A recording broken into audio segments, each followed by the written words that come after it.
Good afternoon, everyone. My name is Chara Dewey, the Executive Director of Power Filling Incorporated. And I'd like to thank you, my management team, for rearranging your schedule today on such a short notice so that we can have this emergency meeting. As you know, our services, the services that we provide to our underserved community, is essential, especially during our most greatest times of need, in emergencies and disasters and crises. As one of the major mental health organizations in the Houston area, it is our responsibility, it is critical for us to be prepared and our organization to be prepared in all cases of crisis and emergencies. We have seen recently across the nation and here in our very own city that there has been increased terrorism, increased bomb threats happening throughout the city. And it is our responsibility to make sure that we are prepared, that we have planned, and that all of you are comfortable and confident in those plans that we have. So I want to take a moment to go over our seven areas of our crisis emergency planning. We're going to talk about planning in general, partnerships, preparedness, our client and staff safety, mitigation, recovery, and response. So first, I want to talk about our planning. We have made sure that every 6 months, all of our staff participate in trainings such as shelter in place, trainings as such as being able to identify suspicious uh, entities, suspicious items on our premises. We have had trainings and protocols about security, how you enter the building, how you leave the building, our badge access protocols, um, how you report any suspicious or unintended items throughout our facility. And so I want to make sure that, we do this every 6 months, but because of the increased activities and threats that we have seen, I am mandating that every staff complete these trainings this week.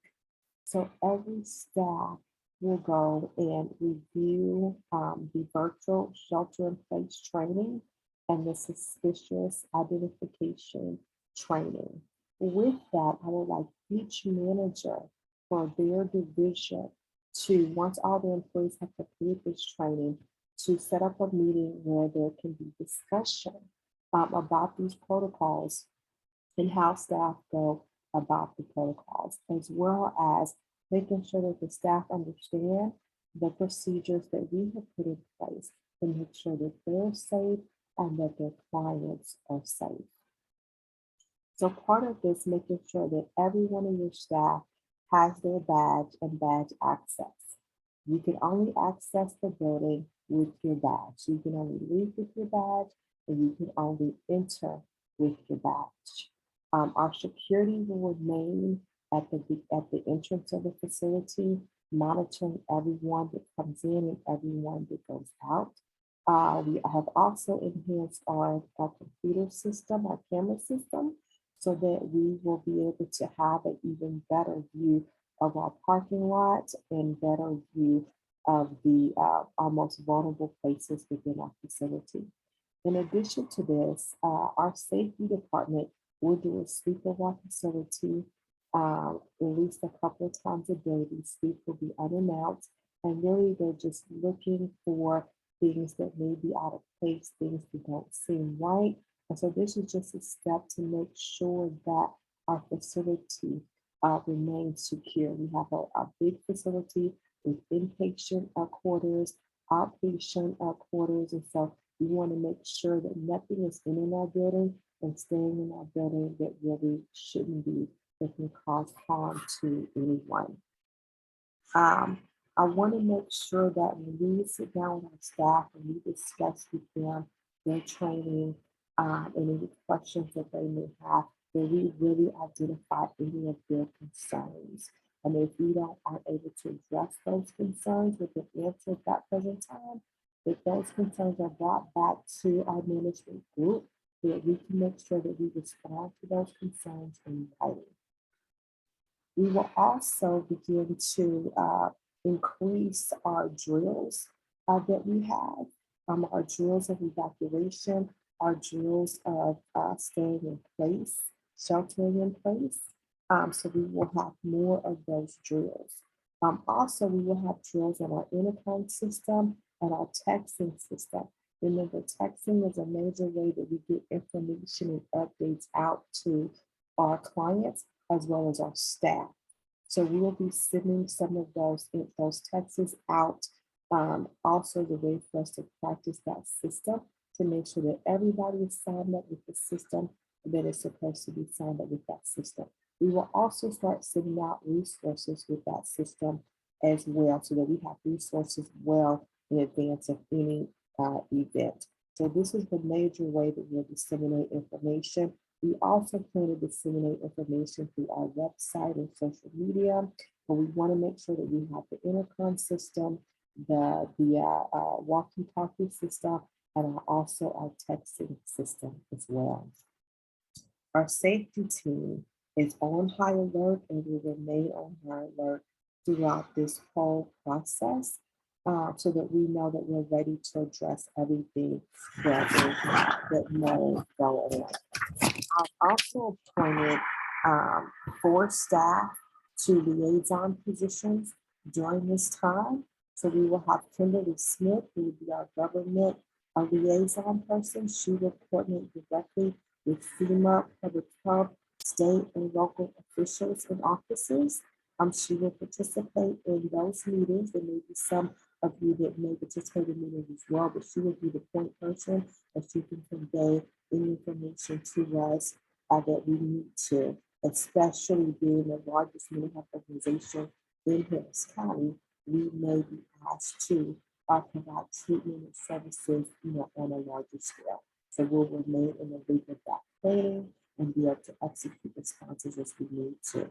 Letitia Garcia will be our partner, will be our liaison over partnerships, and she will coordinate with the local organizations and national organizations such as the American Red Cross. And so she will work with those partnerships and coordinate any services or any information that needs to come down, resources or anything like that we need to definitely keep us in the loop of all of that information. Alfred Sham will be our communication liaison. Alfred will track all news, all updates, all communication requests. He will be in charge of sending out approved updates and approved information through our website so that everybody will have much needed information about what is going on. This is a good way for us to disseminate information about any type of false events or any type of factual events, any type of resources that we need to have. Next, Michelle Arnold will be our constituent liaison. She will be over our call center and our programs during this time. We will be standing at the call center where people can call in if they have questions, if they're in crisis, if they have, anxiety, depression about everything that's going on and things that they're seeing in the news. And so she will be there to man that. And one of the purposes is we want to make sure that we are calming people's fears, calming people's anxieties, and their depression. So that's why it's really important for us to have these liaisons where we get information in a timely manner. We're all in the room when decisions are being made, and so that we can help calm the fears of our constituents, which we know due to those anxiety and fears, we have an increase in mental health issues that we have to handle. Michelle will also be over any coordination that we need to do. We need to do responses on site for a particular situation or reason, and she will coordinate all of those activities for us. So those will be our 4 liaisons.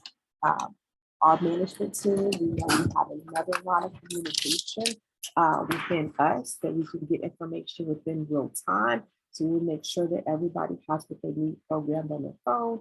and they have what they need programmed on their laptops and iPads so that we can continue to make sure that we communicate with each other and that we have the needed information that we need. In the event of an emergency, if that takes place, we want to make sure that we are prepared with crisis intervention, like we just talked about, for our staff, especially and their families.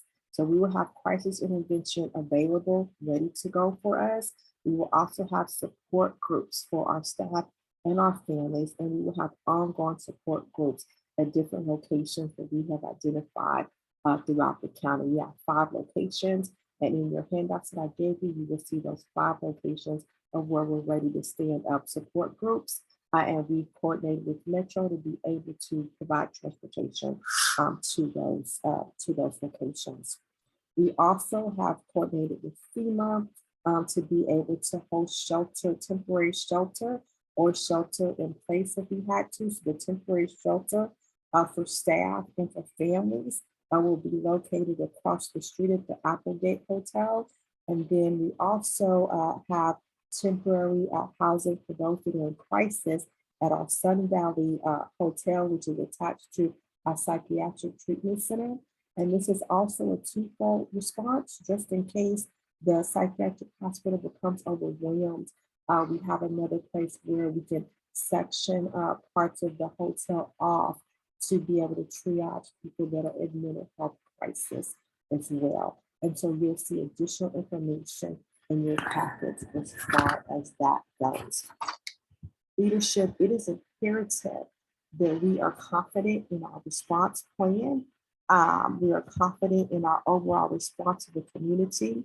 We know that any crisis, mental health is pushed to the forefront, and I'm confident in our plans. I'm confident in you. I'm confident that we will lead and we will lead strong in times of crisis. So we are going to be that anchor for our community, and we're going to lead and we're going to lead strong and confident.